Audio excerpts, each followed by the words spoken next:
देखो ये भी शिक्षा है। हम जितने सुंदर हैं और जितने पढ़े लिखे हैं, जितने लायक हैं, हमें उतनी सुंदर कन्या के साथ विवाह करना चाहिए, क्योंकि कन्या के मन में तो अरमान है कि नहीं।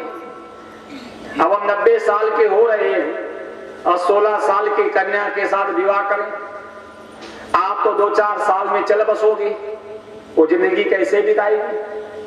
खैर अभी बातें तो शास्त्र की हैं, मानता तो कोई है ही नहीं। अभी हमारे उत्तर प्रदेश में फररुखाबाद जिला में जलालाबाद एक कस्बा है, वहाँ 16 साल की लड़की ने 70 साल के बूढ़े के साथ शादी करी। और मैंने उस लड़की से पूछा, बहन जी आपने कुछ देखा नहीं? बोले हमने खूब देखा। बोले हमने कहा क्या देखा? बोले इन कम बेन कम। कह रही मैंने बहुत कुछ देखा। क्या देखा? बोले इन कम बेन कम। गन्ना फैक्ट्री है इनकम, अब बुढ़ा है जल्दी मरेगा दिन कम। अब बताओ ये पतिव्रता है कि नहीं है? मतलब कह रही है कि हमने बहुत सोच के समझ के विवाह किया। आज भी अगर आपके पास पैसा है तो 50 लड़कियां आपके साथ विवाह करने को तैयार है, और पैसा नहीं है तो कितने बड़े लोग तुम बने रहो, संस्कार तुम्हें कोई अपनाने को तैयार ना है। अमीरी तेरे 3 नाम, परसा परसू परशुराम, और गरीबी तेरे 3 नाम, लुच्चा लफंगा और बेईमान। शास्त्र की बातें लग रहा शास्त्र में ही रह जाएंगी। याद है धीरज धर्म मित्र और नारी, और आपत काल परखियो चारी। गोस्वामी जी कह रहे हैं कि जब विपत्ति आती है तो धीरज और धर्म जो हैं ये अंदर के विषय हैं, और मित्र और नारी ये बाहर के विषय हैं। जिस समय जीवन में संकट आवे उस समय 4 लोगों की परीक्षा होती है।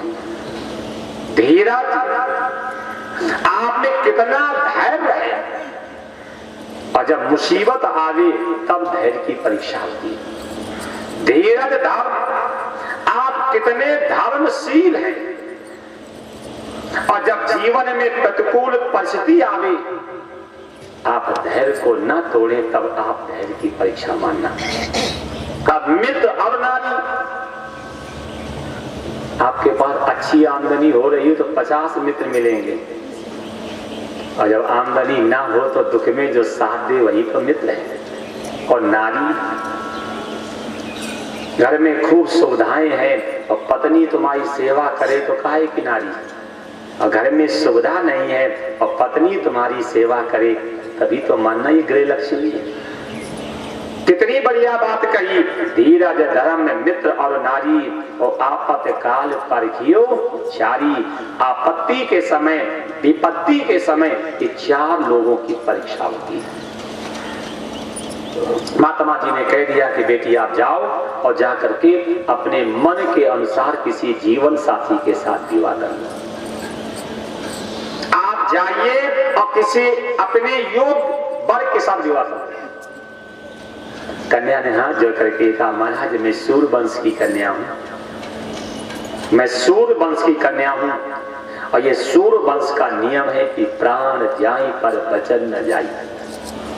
महाराज भाई का बंटवारा कन्यादान एक बार होता है, भाई का बंटवारा और कन्यादान जो है वो एक बार होता है, बार बार नहीं होता है।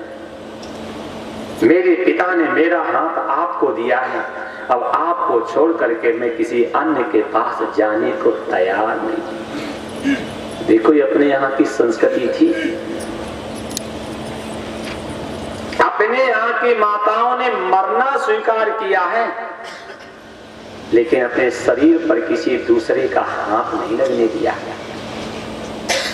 आपने कथा कभी लक्ष्मीबाई की पढ़ी होगी, जिस समय घोड़े पर बैठ करके लगाम को पकड़ करके और हाथ में तलवार लेकर के जब रण में उतरती थी तो फिरंगियों के दांत से खून गिरता था। अंग्रेजों ने कहा था मुझे इस वीरांगना को देखना, इसका शरीर बना काहे का है। जब इसकी तलवार चमकती है तो हमारे सिपाहियों के दांत से खून गिरता है, हमें देखना है ये बनी काहे की है। लक्ष्मीबाई को जब पकड़ने के लिए सारे उपाय किए गए तो इसने मन में सोचा जिंदा में तो नहीं छू पाए हैं और मरने के बाद पता नहीं सब्जी बना के खाएंगे कि शोकेस में लगाएंगे। तो आपको मालूम होगा लड़ते लड़ते ग्वालियर में तालाब में कूद गई, लेकिन अपने शरीर पर अंग्रेजों का हाथ लगने नहीं दिया।